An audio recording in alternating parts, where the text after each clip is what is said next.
So what's up? Kamusta? Ayos ba tayo dyan? So nandito tayo ngayon sa may Rusi Laredale branch para sa update natin ngayong 2025. Meron silang bagong unit. Hindi siya bago.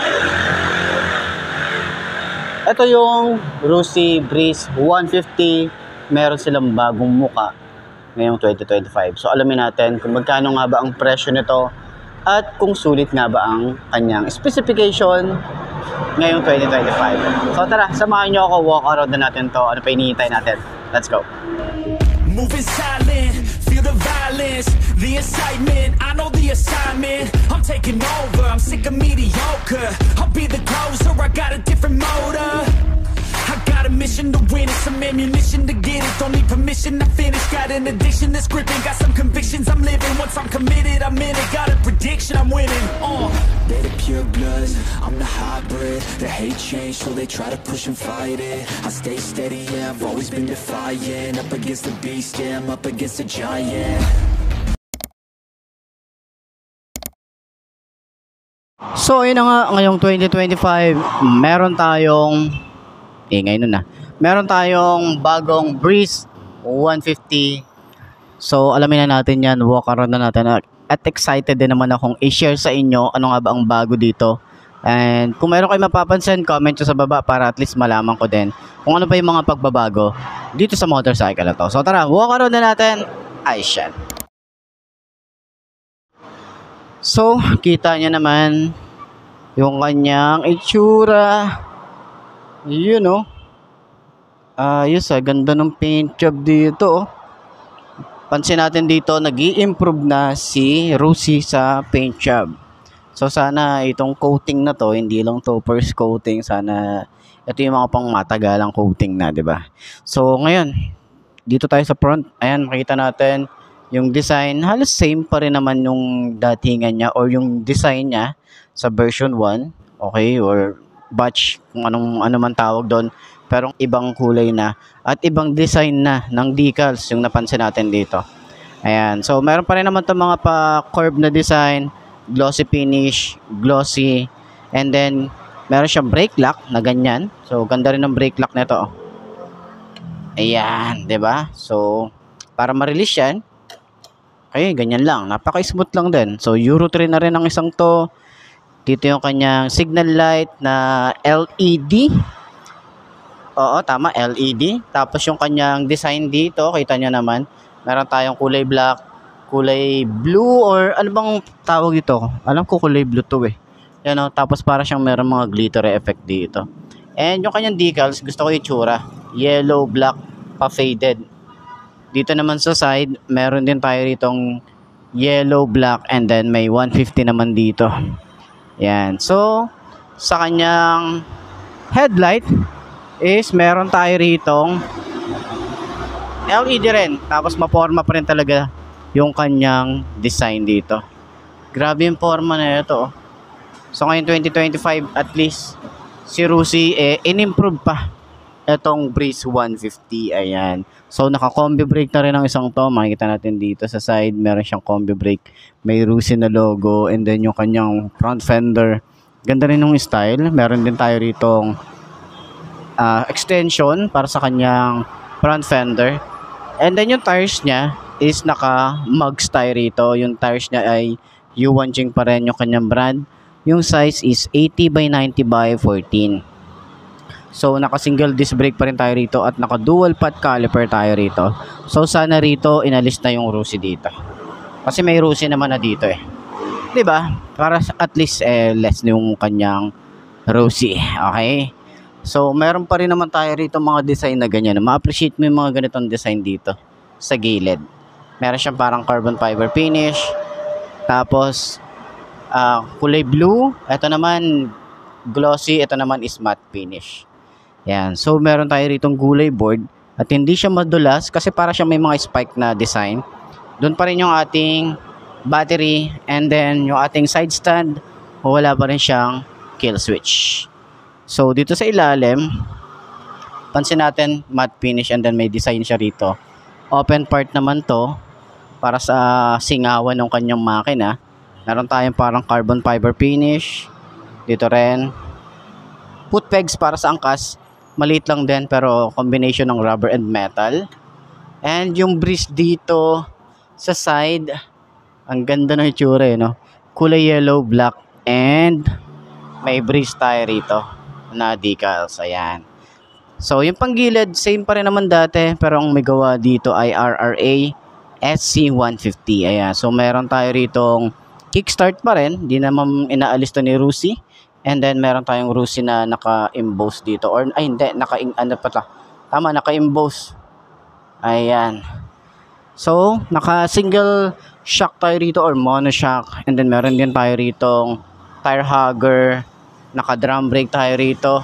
And yung size dito naman sa likod ay 90 by 90 by 14. So, naka-mugs din.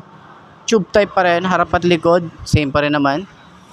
So, sa kanyang grab bar is solid din. Matte finish naman to. So, kung gusto nyo nang lagyan to ng top box, pwede naman. Siguro pasadya na lang tayo. Or siguro meron ng available na top box. Kasi, pang Honda Click, sukat na yan. Pares lang yan. Okay. So, sa kanyang taillight, ito maangas yung taillight na ito. Gusto ko yung datingan niya. Unique style para sa akin. Meron siyang park light dito. Yan. Tapos ito yung pinaka taillight. Yung parang sungay or nakapapis. Okay. So, meron siyang plate light, signal light. Hindi siya masyadong flexible. Pero LED yan. Halos lahat ng ilaw na ito LED. And meron tayong reflector. Lagayan ng plate, malapad din yung kanyang fender. Sa side naman, kita natin dito, meron siyang nakaharang dito. Pero hindi siya buo. Ganyan lang siya, hindi siya masyadong maliles yung ating putek pero hindi siya buo. Sana buo, binuo nila. Tapos meron naman tong tire hugger, meron din siyang ganito. Ganyan ang itsura niya. So sa kanyang tambucho, nakapataas naman yung datingan niya. Kaya sa mga baha, baka hindi naman siya masyadong mapapasukan. Pero meron siyang cover, flexible, sobrang flexible. Grabe yung mga ginagamit na plastic ngayon, no? Sobrang lalambot. Oh, diba? So, naka-air-cooled pa rin naman to at meron din tong cover. Yan, maganda rin at stylish yung datingan niya. Ganyan ang itsura. So, carb type pa rin naman ang isang to. Sa kanyang upuan, para sa leather, sobrang lambot ng kanyang foam, maganda yung leather, premium yung datingan. Medyo pabukaka, pero may design siya rito na parang pinagtabasan dito rin sa side na to. And hanggang OBR, makapal yung ating foam. Ayan. And pwede tayo dito maglagay ng mga basic tools. Siguro yung pantanggal ng spark plug, yung kanyang screw. Meron tayo rito helmet hook. Kanyang compartment, maluwag din. Pwede tayo maglagay ng mga gamit pa na pwede nating idalhin sa ating mga rides. Malinis yung kanyang gas tank dito. Ganda ng design, no? Isaluhan ng gas kapag in case na natapon, di ba? And sa kanyang handlebar is naka-upright position pa rin naman tayo rito. Tapos, ang sana in-improve nila rito ngayon 2025, itong panel natin is ginawa nilang digital. Kahit maliit lang siya na digital. Sana ginawa nila. So, dito naman, papansin natin, siguro dito yung fuel gauge. Signal light, magkabukod. Pag naka-high beam. Speedometer, odometer. Meron din tayo dyan. Sa mga switch naman is same pa rin, ordinary plastic na ginagamit ni Rusi. Meron tayong kill switch. Park light, headlight and off. Electric starter. Yung kanyang bar end is pwede tayo maglagay dito ng mga accessories pa. Side mirror or parang ano sa kanya, yung mga ginalagay sa bar end, diba? Yung ating lever is malapad, okay? Smooth naman. Tapos yung throttle niya o yung grip niya makapit. Sakto lang sa ating kamay. Ayun, no? Tapos yung throttle, sobrang babaw lang din.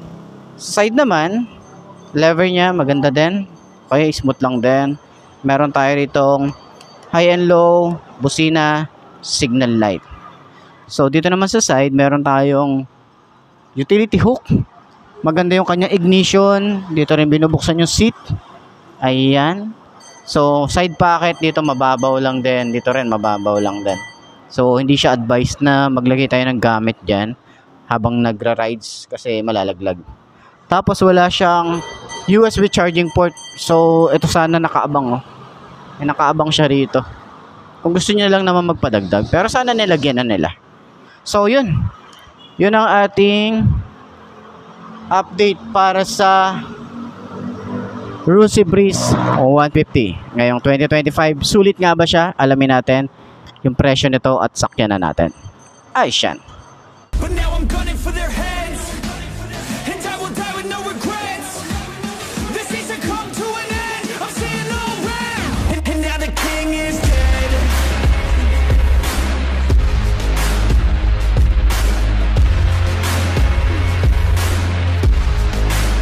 And now the king is dead.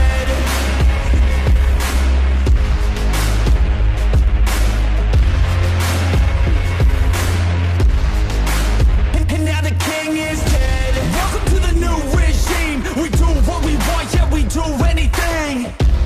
Took everything to extreme. So, ayun na nga ngayong 2025, mauupuan natin itong bagong Breeze 150. So, kita nyo naman yung itsura, gumanda yung kanilang mga color variant, lalo na yung mga decals, okay? So, ngayon, mauupuan natin. 5 to ang aking height. Side stand muna natin, okay? So, medyo mainit ngayon. So, ganyan. Goods naman. Approve naman sa atin yung pagkaka-side stand niya. Ang napansin ko lang medyo maliit yung kanyang side stand dito. So, yun lang din yung napansin natin. Medyo maliit lang siya. And, ayun na nga. Sakyan na natin. Dami ka na namang sat-sat. Yun, oh. Unang upo. Napansin natin medyo bukaka. Kasi sobrang bukaka ng upuan. Pero, lambot. Ang lambot niya. Sobrang lambot niya. Yung shock sa likod. Pansin natin, malambot din. Shock sa harap.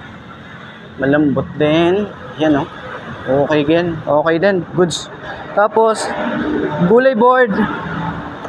Medyo, hindi siya ganun kaluwagan. Pero, pwede na to para at least meron tayong mailagay ng mga gamit natin dito. Diba? Tapos, hindi rin siya madulas. Kasi meron siyang mga design para sa sapatos natin. Para siyang may mga spike. So, yan. Turning radius. Sobrang lawak din, oh. Sobrang lawak na. Oh. Okay. So, nagustuhan ko talaga dito yung kulay niya. No, yung kulay, yung bagong kulay, yung bagong decals, mga nilagay nila rito. Yan, yun yung mga napansin natin. Tapos, sobrang gaan talaga ng motor na to. So, hindi naman tayo dito masyadong ngawit, lalo sa long ride. Tapos, combi brake pa to, no? Kahit carb type ang isang to. Ayan. Okay.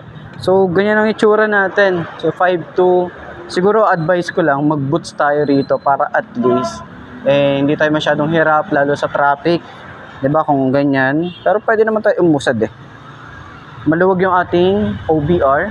Kayang-kaya pa natin mag-angkas dito ng kahit gaano kalaki siya. Okay? So, kung tatanungin nyo naman, kung pwede ito sa Move It, sa mga delivery service, pwede ito kasi Euro 3 na rin to. So, ayan. Lalagay ko na lang din dyan yung contact number ni Rusi Plaridel Branch. Baka mamali ako ng branch, eh.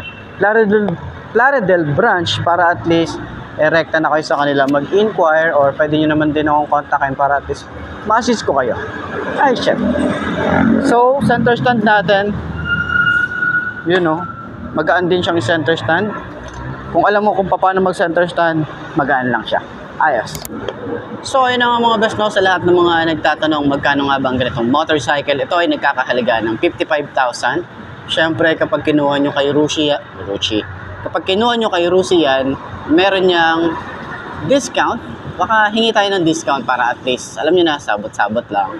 And para naman dun sa mga installment at hulugan na kukuha or hulugan na kukuha, ilalagay ko na lang din dyan sa screen nyo kung magkano nga ba ang kanilang months and rebate. Okay? Sa tingin nyo, sulit nga ba ngayong 2025 ang kanilang presyo? At para naman dun sa mga nakagamit na ng ganito, alam ko, marami nang nakagamit na ito. 2024 pa, nung unang lumabas to, marami na rin bumili kasi nga maporma, di ba?